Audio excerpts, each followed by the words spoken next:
Carta de Paulo, Romanos capítulo 1, nós vamos ler dos versículos 18 até o versículo 25, que texto lindo, maravilhoso dessa maravilhosa carta do apóstolo Paulo, aquela igreja em Roma, uma igreja que ele estava ansioso por visitar, e que temos falado aqui alguns momentos, contexto do que acontecia ali. Nós não vamos nos ater mais tanto a esses contextos históricos e tudo que acontecia naquele momento social e econômico. Você pode dar uma conferida nas séries de mensagens deste mês, todas elas inspiradas aqui, ó, Igreja em Reforma, é o nosso tema aí da nossa série, e chegamos ao quinto e último sermão da série Igreja em Reforma, sobre as 5 solas ou 5 somentes. Só lhe deu glória somente a Deus, a glória, todos os louvores glorificaram ao nome do Senhor, e sempre tem que glorificar o nome do Senhor. Você está vindo pela primeira vez à base e não acompanhou as outras mensagens dessa série, estão todas lá no canal, tá? No canal do YouTube da igreja. Seja bem-vindo você que nos visita, alegria estar com os irmãos aqui nesta noite, também aqueles que nos acompanham pela internet. Muito obrigado pela companhia. Vamos ler juntos Romanos capítulo 1, versículo 18, 19, 20, 21, 22, 23, 24 e 25. Se você não tem a nova versão internacional, está aqui, ó, trouxe para projetar aqui no telão para você acompanhar a leitura. Então, com atenção, vamos ouvir, vamos ler a santa bendita palavra do Senhor. Portanto, a ira de Deus é revelada do céu contra toda impiedade e injustiça dos homens que suprimem a verdade pela injustiça. Pois o que de Deus se pode conhecer é manifesto entre eles, porque Deus lhes manifestou. Pois desde a criação do mundo, os atributos invisíveis de Deus, seu eterno poder e sua natureza divina têm sido vistos claramente, sendo compreendidos por meio das coisas criadas, de forma que tais homens são indesculpáveis. Porque, tendo conhecido a Deus, não o glorificaram como Deus, nem lhe renderam graças, mas os seus pensamentos tornaram-se fúteis, e os seus corações insensatos se obscureceram. Dizendo-se sábios, tornaram-se loucos, e trocaram a glória do Deus imortal por imagens feitas segundo a semelhança do homem mortal, bem como de pássaros, quadrúpedes e répteis. Por isso, Deus os entregou à impureza sexual, segundo os desejos pecaminosos dos seus corações, para a degradação dos seus corpos entre si.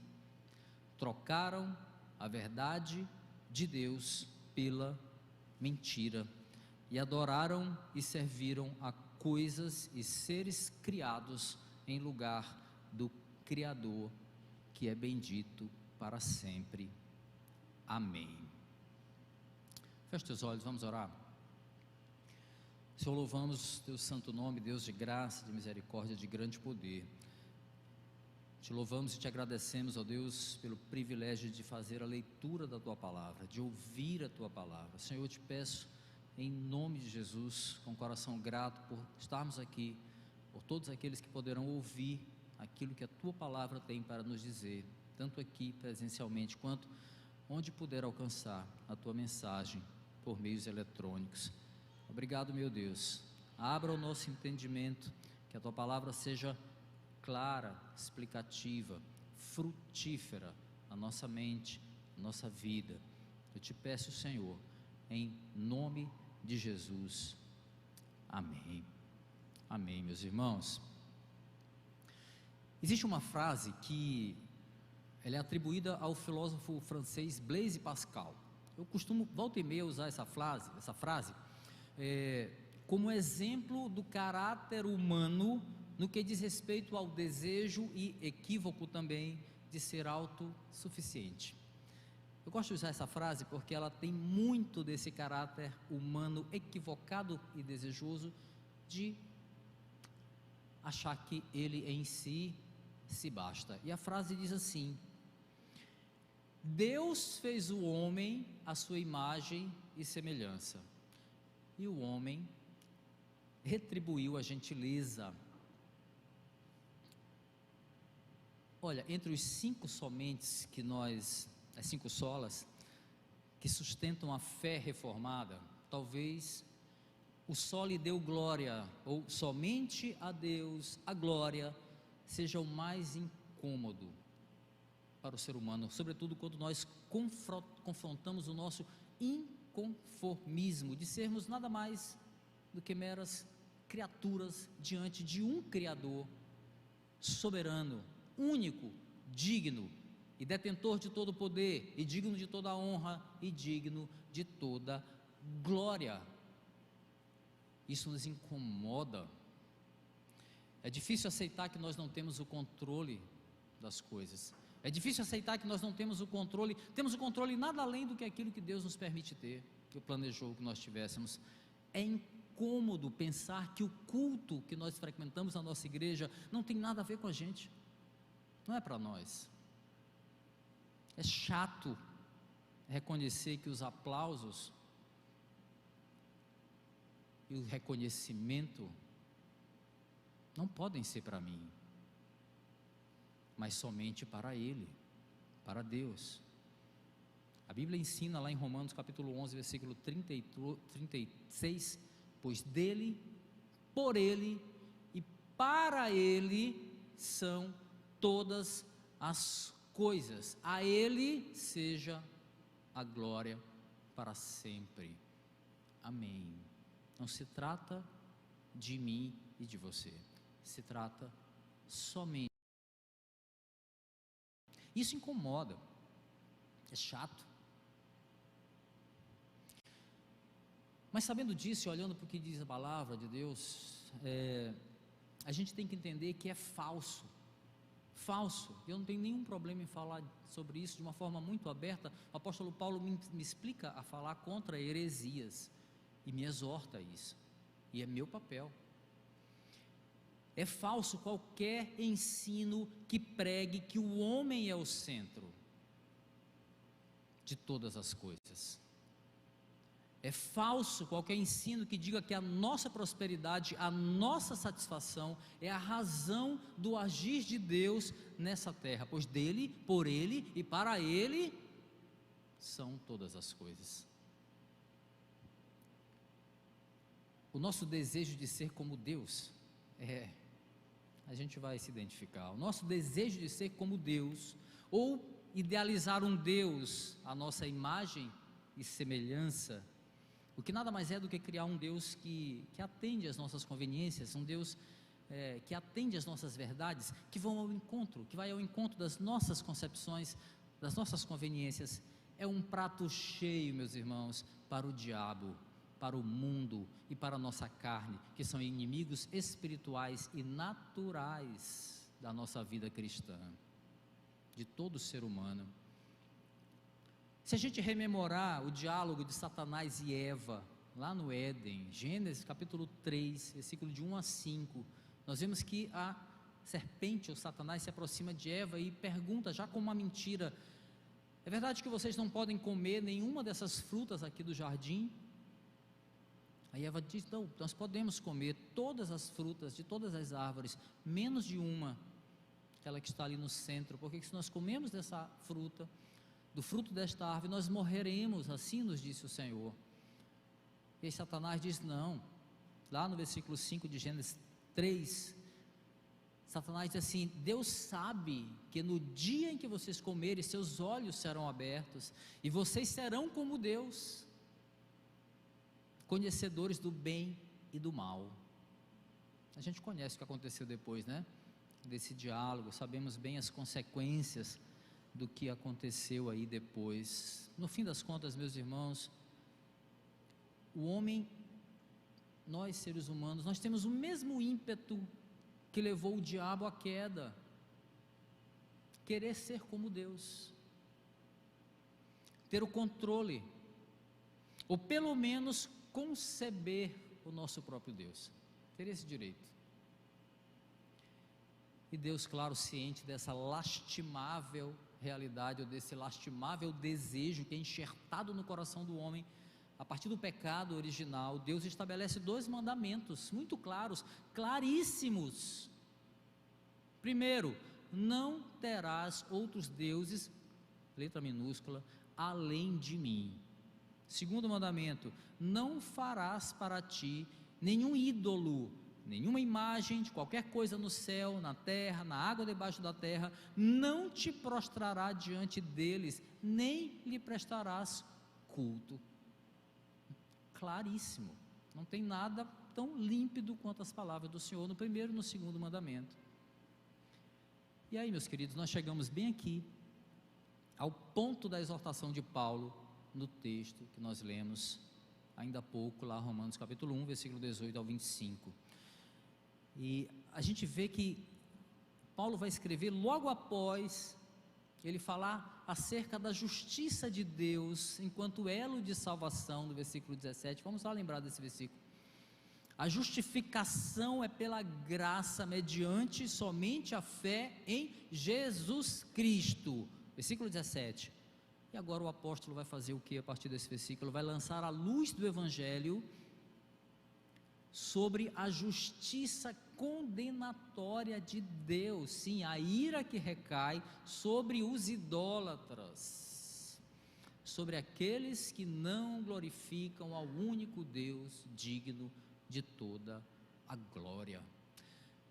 Um aviso aos ouvintes: preparem-se para o confronto. Eu vou prevenir vocês que esse texto vai chatear profundamente aqueles que gostam de encaixar o ser de Deus às suas conveniências pessoais. Vai incomodar muito, certamente, aqueles que fazem de si mesmos o seu próprio Deus. Já preveni. Nosso tema de hoje, então: a luz do sol lhe deu glória. Último e somente aqui da nossa série é: não se enganem, a glória é toda dele. Não se engane, tá bom?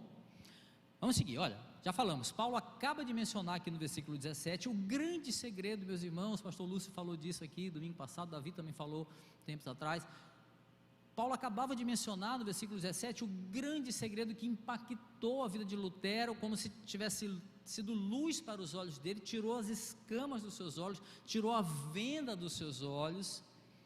E ele vai dizer que no Evangelho, versículo 17, acompanhando a tua Bíblia, é revelada a justiça de Deus, uma justiça que do princípio ao fim é pela fé, como está escrito: o justo viverá pela fé, citando o profeta Abacuque, capítulo 2, versículo 4. Então, Paulo acaba de falar da justiça como elo de salvação, e agora ele vai falar de uma outra verdade paralela, de uma outra face da justiça de Deus, que é indissociável de sua natureza justa.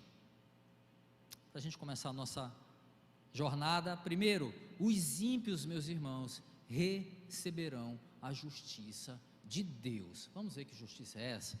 Versículo 18, olha o que diz aí, vamos ler juntos.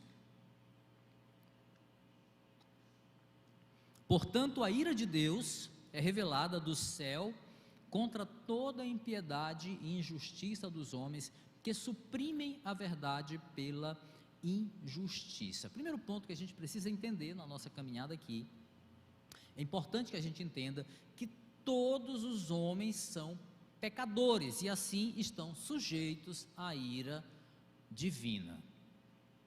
A justiça de Deus, olha o texto diz, é revelada contra toda a impiedade e injustiça dos homens. Então Paulo está dizendo aqui, em outras palavras, meus queridos, que a justiça dos seres humanos, a nossa justiça, o que a gente acha que é justo, o que a gente acha que é correto, é injustiça aos olhos de Deus. Pois é, você que se acha muito justo, né? Eu que me acho muito justo às vezes, pois aos olhos de Deus a justiça do homem é injustiça aos olhos do Criador.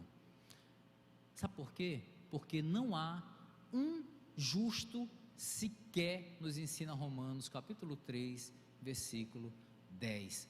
Todos nós somos injustos aos olhos de Deus. Logo, meus irmãos, aquela ideia de que nós somos muito bonzinhos, aquela ideia que nós somos muito crentes, que nós praticamos boas obras, não fazemos mal a ninguém, e por isso não precisamos de Jesus, não precisamos estar conectados à igreja do Senhor aqui na terra, não precisamos ouvir a palavra de Deus, não precisamos ser parte do corpo de Cristo, não se encaixa a verdade bíblica, talvez a sua verdade, mas não a verdade das Escrituras. A opção é nossa. Somente um Deus santo, meus irmãos, somente deste Deus que é santo e sem pecado, pode vir um ideal absoluto de moral, de pureza, de justiça. Essa é a justiça de Deus sobre a qual Paulo está escrevendo aqui agora à igreja de Roma. Essa reta justiça, onde cabe tanto a salvação quanto a condenação dos homens, só pode ser conhecida por meio do Evangelho de Jesus Cristo. Romanos capítulo 1, versículo 17, está aí na tua Bíblia, diz, porque no Evangelho,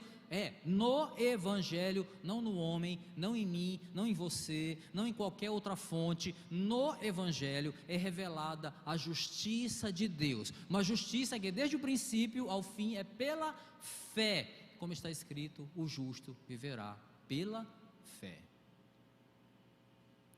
E aí, para trazer esse esclarecimento aí, que é vital para os crentes de Roma, sejam eles judeus, sejam eles gentios, a gente já falou aqui que havia tanto judeus quanto gentios na igreja de Roma. Paulo então traça aqui um retrato da injustiça praticada pelos ímpios, é uma maneira que ele deixa isso bem claro, esse esclarecimento. Mais especificamente, que ímpios eram esses? Os adeptos de religiões pagãs, tá? Tais práticas gentílicas religiosas, podemos dizer assim, sempre ameaçou o povo de Deus, isso desde o Antigo Testamento, esse sincretismo, o povo sempre foi influenciado por religiões pagãs, pelo sincretismo que havia infiltrado na religião do Antigo Testamento e agora ameaçava a fé cristã na igreja primitiva. A gente vai destrinchar melhor mais adiante essa história. Então Paulo se refere aqui à ira de Deus. Quando ele fala sobre a ira de Deus, ele sabe muito bem que os seus leitores, pelo menos os judeus, sabiam do que ele estava falando. A ira de Deus não era nada estranho para os judeus, porque eles tinham consciência que se tratava da maneira como Deus tratava o seu povo, e como Deus diferenciava o seu povo dos demais povos, dos povos pagãos, dos povos gentios. O apóstolo então vai falar de homens indesculpáveis. Quem são esses homens indesculpáveis? O texto responde: quem são esses homens indesculpáveis? Homens que suprimem a verdade pela injustiça. São esses homens. Então veja que Paulo não está falando aqui de pessoas que inconscientemente desprezavam a verdade de Deus, mas de homens que conhecem a verdade e a suprimem e a descartam. É disso que ele está falando aqui, meus queridos. Esse é um alerta que deve gritar aos nossos ouvidos. É uma exortação muito clara para aqueles que conhecem a verdade e deliberadamente a desprezam ou a distorcem. O que no fundo é a mesma coisa aos olhos de Deus. Homens indesculpáveis, seja pelo desprezo, seja pela distorção, somente, meus irmãos, escuta isso, olha, somente pelo conhecimento da palavra de Deus, essa que está na sua mão e que às vezes a gente deixa mofar na estante, empoeirar, né? Às vezes deixamos que isso aconteça. Somente por meio do conhecimento da palavra de Deus e, evidentemente, pelo discernimento dado pelo Espírito Santo aos santos, aos crentes, nós podemos estar preparados para não sermos enganados por meias verdades ou pelo uso indevido da verdade, que é o mesmo que a distorção do Evangelho. O mundo é bom disso, e nós somos bons em cair no engano também. Entendido até aí, né?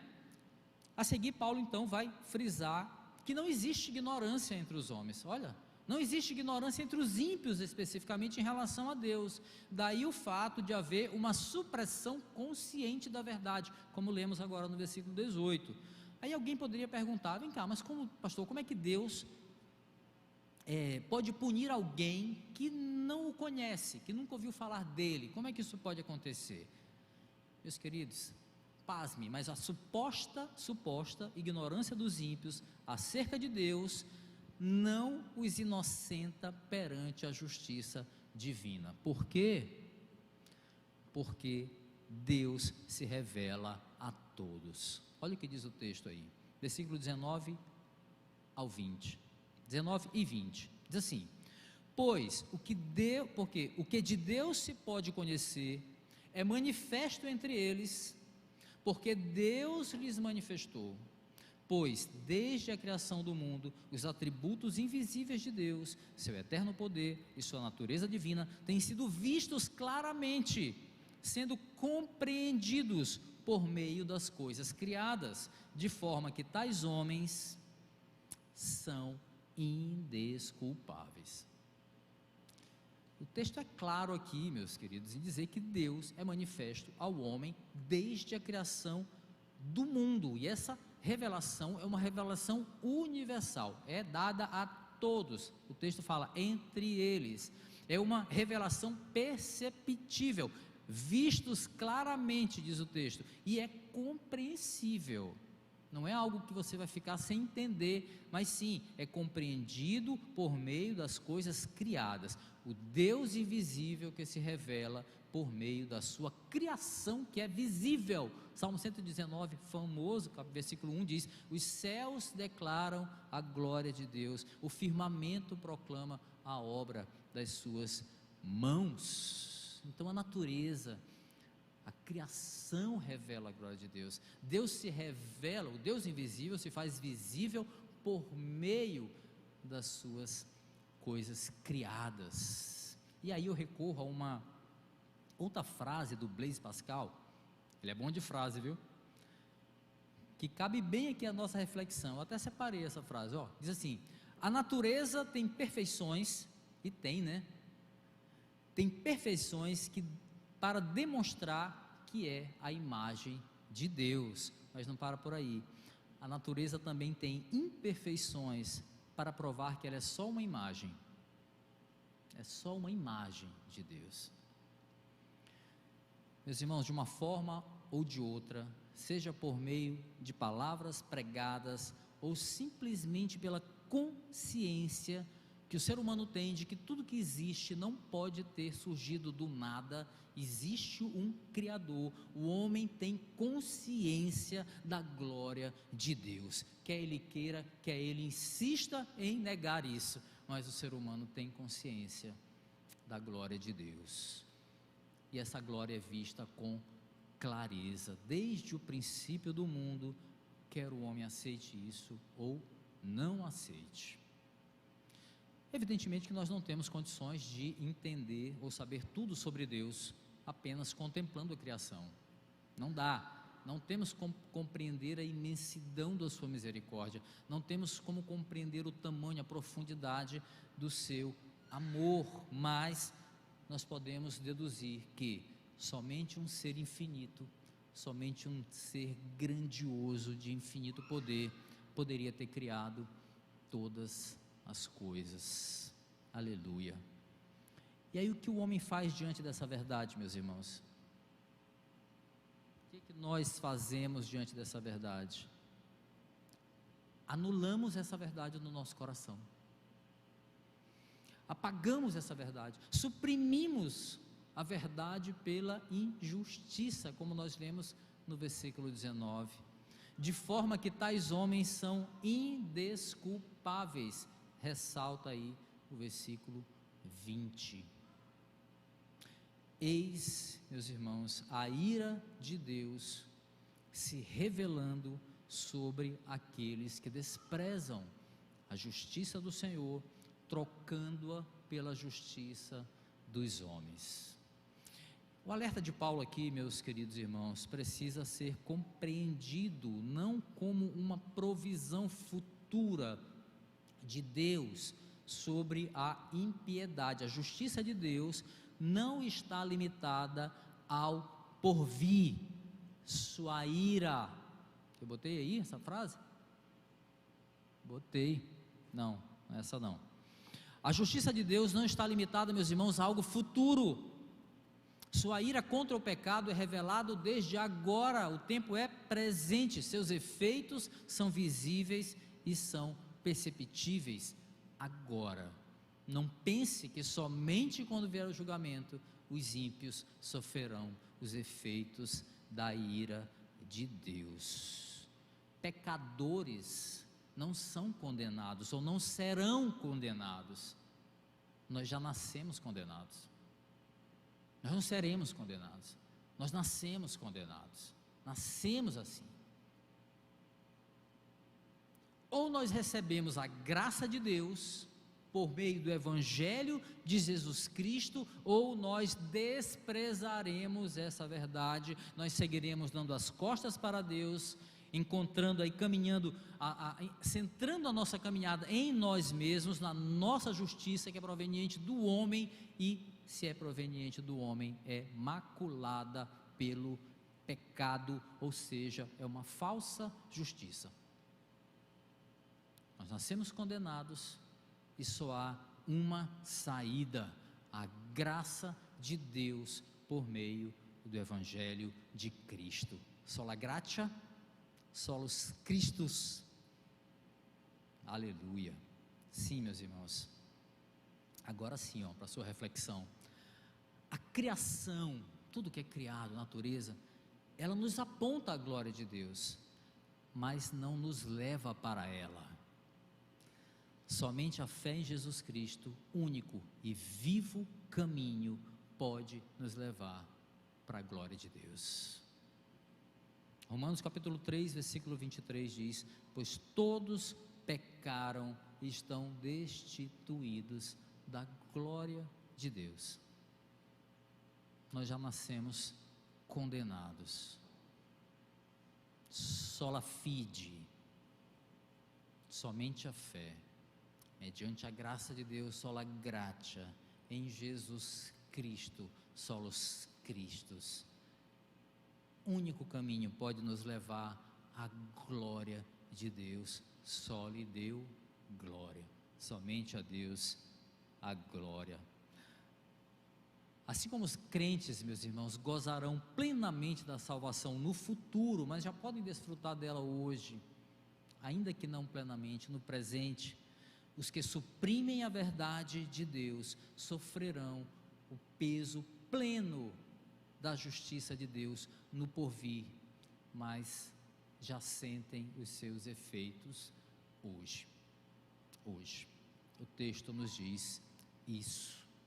E um dos efeitos dessa ira presente sobre o ímpio é a incapacidade de glorificar a Deus. Não conseguem, são incapazes de glorificar a Deus. Sabe, é a cegueira dos insensatos que nós vemos no versículo seguinte, aí nos versículos 21 e 22. A cegueira dos insensatos, olha o que diz o versículo 21 e 22. Porque tendo conhecido a Deus, não o glorificaram como Deus. Eles conheciam, mas não o glorificaram como Deus, nem lhe renderam graças, mas os seus pensamentos tornaram-se fúteis, os seus corações insensatos se obscureceram, dizendo-se sábios, tornaram-se loucos. A queda do homem, meus irmãos, o torna incapaz de ter um coração voltado para Deus. Apesar de reconhecê-lo, de ter consciência da sua existência, essa verdade não é suficientemente atrativa a ponto de fazer esse homem pecador superar as suas próprias verdades. Meus irmãos, sabe o que muito me impediu de me render aos pés do Senhor? As minhas verdades. Foi um dos maiores empecilhos. Eu me achava muito, em outras palavras, eu me achava muito. Criticava os crentes, criticava a palavra de Deus, sem conhecer, claro, sem conhecer. Mas, dizendo-se sábios, né? Tornaram-se loucos. Eu tinha consciência de Deus, mas essa verdade não era suficientemente atrativa para mim, a ponto de fazer com que eu superasse as minhas próprias verdades. O coração daquele homem que Paulo está falando, ele está obscurecido, em outras palavras, ele está em trevas, ele não consegue enxergar a revelação de Deus como ela é realmente, luz que leva para a paz eterna. O coração está fechado, está obscurecido. Esse homem insensato está cego em si mesmo, obscurecido pelo pecado, cego pela autossuficiência, e aí a luz da verdade de Deus, ela é rejeitada. Tais homens conhecem a Deus, mas não o glorificam, por isso eles são indesculpáveis, diz o texto aqui. Sobre as palavras de Paulo, nesse trecho aqui de sua carta aos Romanos, o Timothy Keller, ele vê o apóstolo se referindo ao homem como um plagiador. Ele diz mais ou menos assim: nós seres humanos, nós pegamos o que Deus fez e damos a entender que a obra é nossa, plagiando, né? Não reconhecemos a nossa dependência do Criador, mas alegamos que nós somos independentes. Ou seja, meus irmãos, em outras palavras, nós agarramos com afinco a ilusão de que nós podemos dar as cartas, né, da nossa vida, de que nós podemos decidir o que é certo, o que é errado, baseado nos meus próprios valores, na minha própria justiça, em vez de dar ouvidos à justiça de Deus, revelada por Ele, desde a criação. Ele já revelou, e também a sua justiça revelada por meio das Escrituras. Então, se nós não dependemos dele, não temos nada para agradecer a Ele. É o que diz aí o texto. As pessoas não agradeciam, não glorificavam. Ora, se eu não dependo dele, eu vou agradecer por quê? A ira de Deus, portanto, é uma resposta à atitude desses homens insensatos e de visão obscurecida, de visão cegas em si mesmo. Meus queridos, a recusa de glorificar e de ser grato a Deus, veja bem, recusar glorificar a Deus, ser grato a Ele, leva à frustração de todas as nossas buscas intelectuais. Olha, eu conheço bem isso, viu? Eu estou falando com conhecimento de causa. Todas as minhas buscas em mim mesmo foram frustradas pela recusa de reconhecer quem é aquele que é o detentor de todo o poder e digno de toda a glória. Perante o mundo, tais homens se passam como sábios, cheios de si, cheios das suas verdades. Nas palavras de Paulo aqui, dizendo-se sábios, tornaram-se loucos, né? Versículo 22, os seus pensamentos tornaram-se fúteis, versículo 21, né?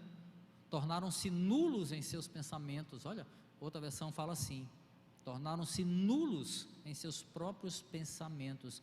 Sim, meus irmãos, o alerta de Paulo aqui está apontando para a nossa arrogância, para a arrogância dos seres humanos. A Bíblia costuma usar uma palavra estranha, né? Jactância, para definir, referindo-se ao conceito elevado que o ser humano faz de si mesmo. Jactância, orgulho, esse orgulho enganoso, do próprio intelecto que foi dado por Deus, né? Esse orgulho do próprio intelecto levava aquelas pessoas ali dos tempos bíblicos à idolatria. Chegamos ao ponto, levava à idolatria. Obscurecidos para a verdade de Deus, dando as costas para esta verdade, dando as costas para Deus, o homem afastado do Deus verdadeiro se sente atraído a buscar ou mesmo inventar ridículos substitutos para Deus. Vou até repetir: obscurecido da verdade de Deus, quando nós damos as costas a ela, o homem que está afastado de Deus, ele se sente atraído por buscar intelectualmente ou mesmo inventar ridículos substitutos para Deus. O alerta de Paulo é para nós, meus irmãos. Não, pastor, não é comigo essa história, está falando dos ímpios. Não, meus irmãos, ele está falando com uma igreja, ele está exortando a igreja de Roma.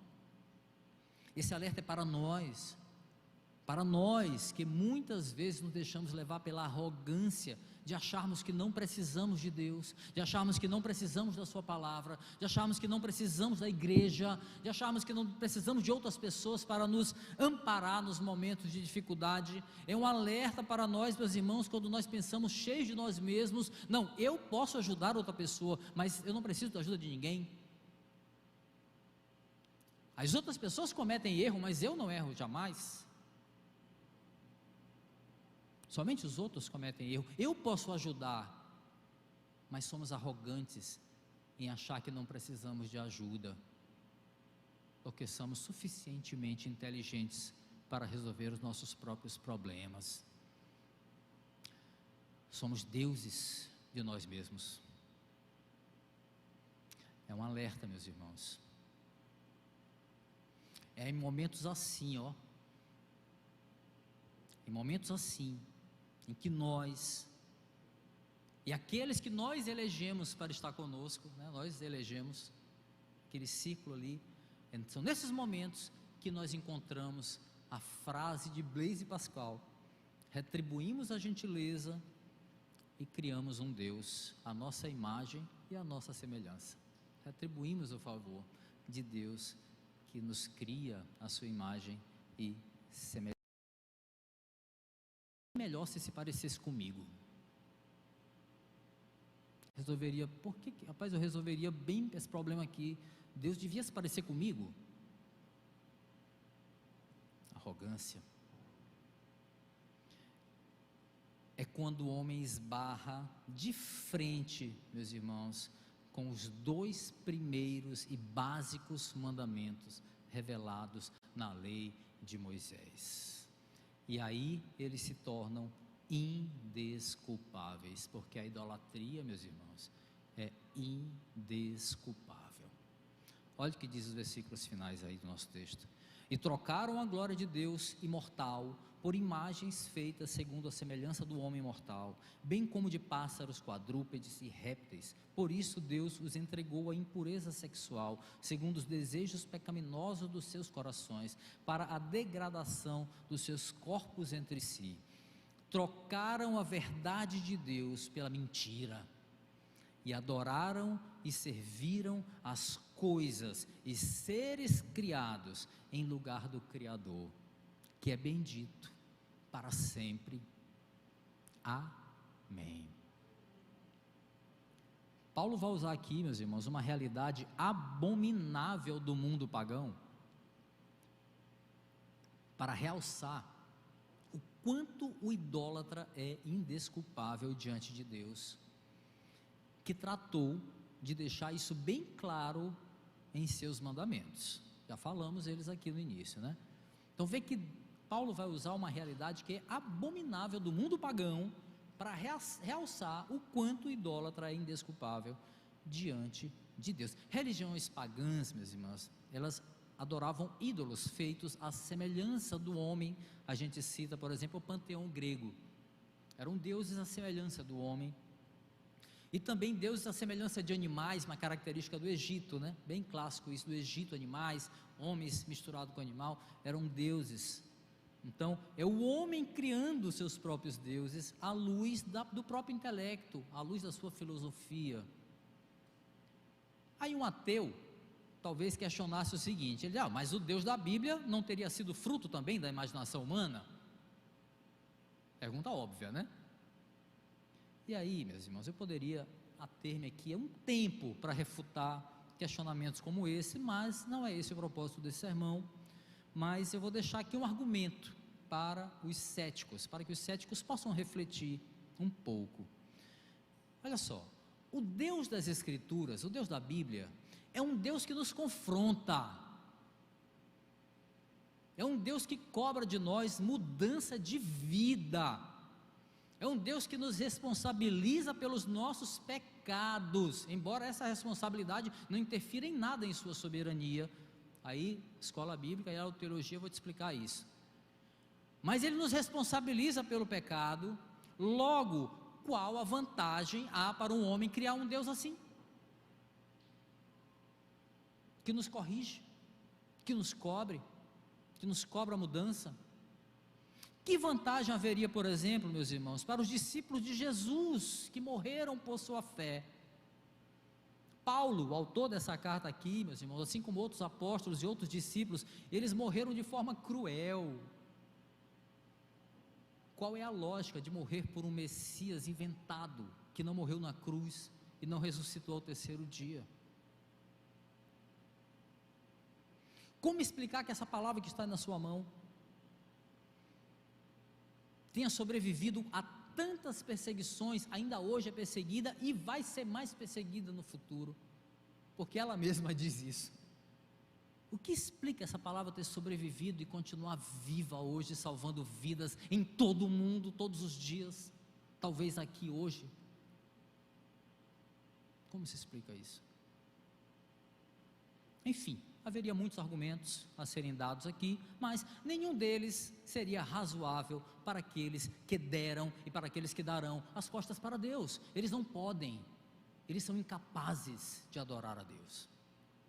Então, eu não vou gastar aqui o meu latim, como se eu soubesse falar latim, é só a expressão popular, mas eu quero deixar esses pontos para que, se houver algum cético ouvindo, possa refletir. Meus irmãos, são estas pessoas incapazes de adorar a Deus, sobre as quais Paulo se refere como aqueles que, o texto, trocaram a glória do Deus imortal por imagens feitas segundo a semelhança do homem mortal. À luz da teologia paulina, meus irmãos, o homem ele nasce inclinado para adorar, é algo inato, nascemos para adorar. O que acontece é que aqueles que dão as costas para Deus, eles mudam o foco da sua adoração sensata, eles são insensatos. Em vez de adorar o que é imortal, eles adoram o que é mortal, sejam imagens feitas à semelhança das coisas ou seres criados, ou idolatrar-se a si mesmo. Assim o homem se torna escravo dos desejos pecaminosos do coração, como nós vemos aí no versículo 24, né? Desejos do coração, é a carne a serviço da idolatria do ser humano. A arrogância intelectual, meus irmãos, perante Deus, ela revela no homem um senso de valor invertido. Eu não estou pregando contra a intelectualidade, contra pensar, não, entenda bem. Estou falando da arrogância intelectual perante Deus. Ela revela no homem um senso invertido de valores espirituais. O texto diz: a adoração de Deus é trocado pela devoção de imagens feitas por mãos humanas e que refletem o próprio homem de alguma forma. Então, a inclinação inata do ser humano para adorar é pervertida, porque ela está centrada no objeto errado. No objeto errado. Em vez de adorar o verdadeiro Deus, o texto diz: adoraram e serviram a coisas e seres criados em lugar do Criador, diz aí o versículo 25. E aí no mesmo versículo Paulo vai alertar que tais pessoas indesculpáveis trocaram a verdade de Deus pela mentira. Qual seja essa mentira? Adorar o que é finito, em vez daquilo que é eterno. Fácil entender esse texto quando a gente destrincha, né? E aí Paulo vai encerrar da melhor maneira. Ele vai encerrar o versículo 25 com um amém, amém, amém, uma concordância usual para os judeus a uma ordem que foi dada, ou uma concordância dita ao final de uma oração, traduzida comumente como que assim seja. Amém, meus irmãos. Ele tem outras utilidades. Ele é utilizado também como título de Jesus, Apocalipse capítulo 3, versículo 14, ele é usado dessa forma: estas coisas diz o amém, caixa alta, a testemunha fiel e verdadeira. Então o amém aqui nesse caso é um título de Jesus, sinônimo de verdade, sinônimo de aquele que é verdadeiro. E amém, meus irmãos, também é usado por Jesus de uma forma muito particular nos evangelhos, dezenas de vezes, nos evangelhos, sempre que ele vai prevenir as pessoas, que vai falar algo muito importante. Ele diz: em verdade vos digo. Literalmente isso significa amém, em verdade vos digo. Mas aqui em Romanos capítulo 1, esse amém de Paulo aponta, olhando também todo o contexto da palavra, indubitavelmente para uma verdade, Então o amém aqui é a resposta adequada daqueles que reconhecem que deve direcionar a sua adoração somente a Deus, ao Deus verdadeiro. Aqueles que entendem dizem amém, amém. Somente ao único Deus verdadeiro, triuno, Pai, Filho, Espírito Santo, somente a Ele rendemos glória, somente a Deus toda a honra e toda a glória. Só lhe deu glória, somente ao Senhor. E aí, meus irmãos, concluir nossa reflexão, caminhando para isso. Eu imagino Lutero. Você não imagina Lutero? Imagina Lutero lendo a carta de Paulo aos Romanos, sentindo a cegueira sendo arrancada dos seus olhos, a venda sendo descortinada, assim, a verdade sendo descortinada diante dele. Olha, eu poderia falar aqui agora de religiões que pregam a idolatria de objetos, a idolatria de animais, figuras míticas, entidades da natureza. Eu poderia falar, mas eu prefiro olhar para o que o engano tem feito com as igrejas que se dizem evangélicas. Eu acho que é mais produtivo, mais proativo a nossa caminhada. É melhor que a gente olhe para a gente mesmo do que apontar o dedo. O que nós vemos hoje, meus irmãos, são falsos profetas pregando a centralidade no homem, com Deus a serviço da criatura e das suas satisfações. Nós vimos outros pregando a idolatria do líder, sabe, o líder, o detentor de uma unção especial, que torna aquele pastor, aquele líder, aquele apóstolo, aquele sei lá o que, o dono da palavra, o ungidão, semideus, cujas ordens, palavras reveladas direto do trono da graça, e sapateia, fala língua estranha que você não entende, e você diz amém a si mesmo. E ai se você desobedecer, porque ai se você falar do ungido do Senhor, aí já distorceu totalmente o texto, mas tudo bem, e você diz amém, porque a mão do Senhor vai pesar sobre você se você contrariar o seu líder.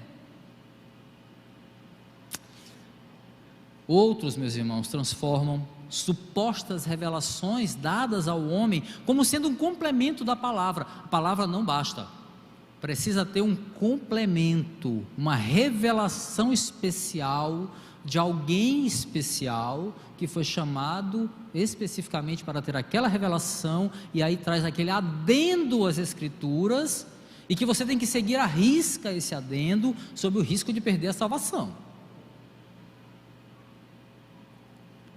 Engano. A gente tem visto sincretismos trazendo futilidades para a igreja, o homem perdido na futilidade dos seus pensamentos. Sincretismos trazendo futilidades para dentro da igreja, sob o pretexto de atrair mais pessoas para o evangelho. Olha, meus irmãos, pasmem, Mas até culto de pets já falaram por aí.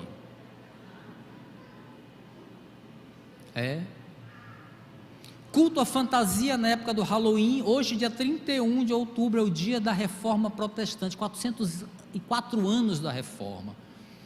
Não, mas hoje é Halloween também, nos Estados Unidos. Então vamos fazer um culto onde as pessoas vão se fantasiar, não de monstros, mas uma fantasia e tal, e outras baboseiras por aí. Meus irmãos, olha, tempos atrás, eu nem ia falar, mas vou falar, porque cabe a minha responsabilidade. Tempos atrás, eu era pastor de jovens, lá no começo da caminhada, e nós tivemos uma grande ideia para o culto de jovens. Vamos fazer o culto da torcida. Divulgamos na igreja no domingo, culto da torcida, culto de jovem. Quem é pastor de jovem está me assistindo aí, sabe como é roça para o jovem vir para a igreja. Mas a gente criou a ideia do culto da torcida. Meu irmão, olha, lotado o culto das pessoas usando a sua blusa do seu time, pai com filho, mãe, criança, gente, uma benção, lotada a igreja, só porque era o culto da torcida. Você podia vestir a sua camisa e vir ostentar. O culto de pet, meus irmãos, o que é? É você mostrar para os amigos, para os irmãos, como o seu pet é fofinho, como você cuida bem dele. É para isso que serve o culto de pet. Não, pastor, é para evangelizar, é para atrair as pessoas. Meus queridos, o evangelho é suficiente. É o evangelho, a palavra do Senhor, é a salvação, é o anseio pela presença do Senhor, é o anseio pela glória de Deus, que tem que nos trazer para a igreja. Não são futilidades do mundo. Se eu inventar um culto da torcida, vai estar lotado aqui o culto. Um culto disso, um culto daquilo, um culto da bênção, um culto do milagre, um culto do sei lá o quê. Vocês vêm por isso. Nós somos atraídos por futilidades. É o evangelho que é suficiente, meus irmãos. Ou nós crescemos, ou vamos ficar sempre comendo esse leitinho ralo daqueles que não cresceram espiritualmente, não conhecem nada das Escrituras e continuam idolatrando-se a si mesmos. É isso. Meus irmãos, os dias são maus. O mundo não está brincando com a igreja. Nós vamos ser cada vez mais cobrados a flexibilizar a nossa fé. Se nós não estivermos firmados na palavra, nós vamos cair. Porque basta alguém soprar no nosso ouvido uma palavra agradável e nós seguimos. Porque nós queremos ser como Deus. Nós queremos ser Deus, nós queremos idealizar o nosso Deus, um Deus que não nos cobra, um Deus que não quer mudança, um Deus que não nos quer aos pés dele. É isso que nós queremos. Essa palavra é muito clara, meus irmãos.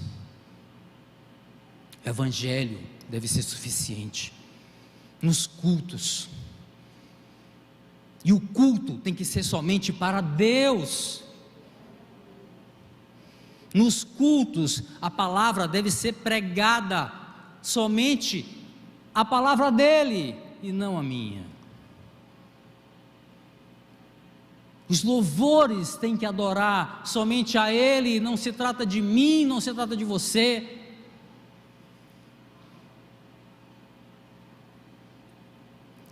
As orações, meus irmãos, no culto público, são direcionadas a ele. E a palavra pregada tem que ser a palavra dele. Não se engane. Não se engane. A glória é toda dele. As palavras de Paulo, meus irmãos, embora tenham um peso de exortação, ela deve soar como libertadoras para nossas vidas, meus irmãos, para aqueles que creem na verdade de Deus. Elas são libertadoras. No versículo 23, nós vimos que o apóstolo ele fala de um Deus que lança sua ira sobre o ímpio, mas ele fala isso para mostrar o tamanho da graça que é destinada para aqueles que se voltam para ele. É o contraste. Entenda, a revelação da misericórdia de Deus, ela se torna mais compreensível no contexto da revelação da ira. Entende? Quando Deus revela a sua ira, a misericórdia cresce, a graça cresce, e a gente entende melhor o que nós recebemos do Senhor. Aleluia. Paulo vai lembrar aos seus leitores que Deus sempre deu testemunho de si, seja por meio da criação ou da consciência humana. Até aquele que se diz ateu na hora do sufoco, ele diz: pelo amor de Deus.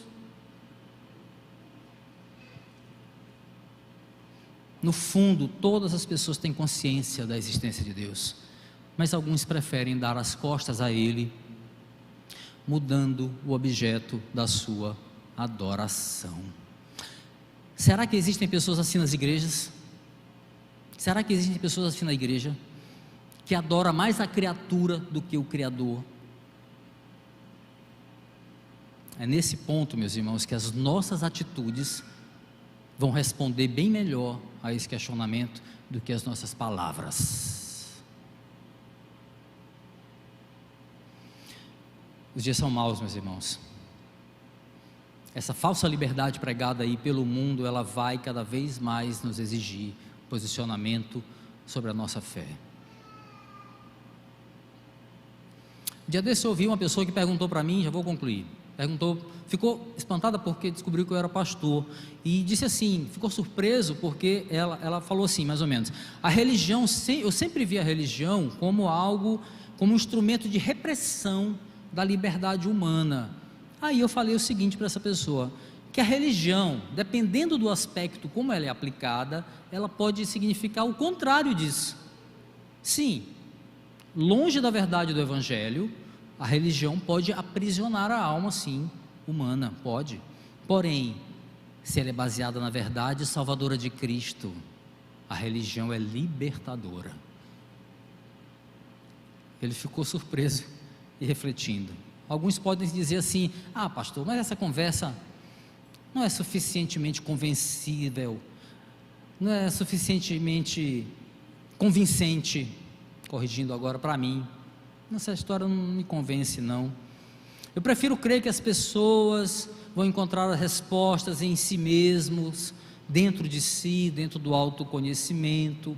E aí eu digo para essas pessoas o seguinte: eu não prego o Evangelho para convencer ninguém, eu prego o Evangelho para que o Espírito Santo faça o que eu não posso fazer, que é converter as pessoas à verdade de Deus. Não é para te convencer de nada, eu não posso fazer isso. Quanto mais converter, muito menos regenerar alguém. Eu faço porque é um chamado da grande comissão, chamado da igreja, tá? Não é só o pastor não. Mas quem vai fazer o que eu não posso fazer é o Deus Todo-Poderoso. Não estou aqui para te convencer de nada, nada, nada. Mas a verdade, quer você creia ou não, é que só existe um Deus que nós devemos adorar, um Deus triuno. Fora dele, toda adoração é abominável aos olhos de Deus. Somente a Deus a glória, dele, por ele, para ele, são todas as coisas. E adorar, meus irmãos, é a mais libertadora das verdades. Aleluia! Sabe por quê? Porque somente os salvos, somente aqueles que viverão com ele na eternidade, livres, podem adorá-lo em espírito e em verdade. Somente a Deus a glória. Amém. Vamos orar, vamos ficar de pé. Senhor, louvamos o teu nome, Deus. Somos gratos pela tua palavra, Senhor, inerrante. Nós cremos que é a verdade, Senhor. Que não sejamos como aqueles insensatos e cegos, suprimindo a tua verdade, Senhor, pela injustiça. Que a nossa intelectualidade, a nossa razão, os nossos interesses, ó Deus, não sejam maiores do que as tuas verdades. Ajuda-nos, Senhor, a livrarmos da nossa arrogância, termos humildade, olharmos para o nosso Senhor Jesus Cristo, nos ensinando o valor da humildade naquela cruz. Não somos nada, Senhor, além daquilo que tu nos chamou para ser, adoradores do teu nome. Ajuda-nos, Senhor, nos dá clareza sobre a tua palavra, que palavras como essa não passam despercebidas diante dos nossos olhos quando nós tomarmos a Bíblia para ler, que o entendimento salte ao nosso coração, e mudança aconteça, Senhor. Como tudo, para a glória do Teu nome, para a glória do Teu nome. Nós te louvamos, te agradecemos. Amém.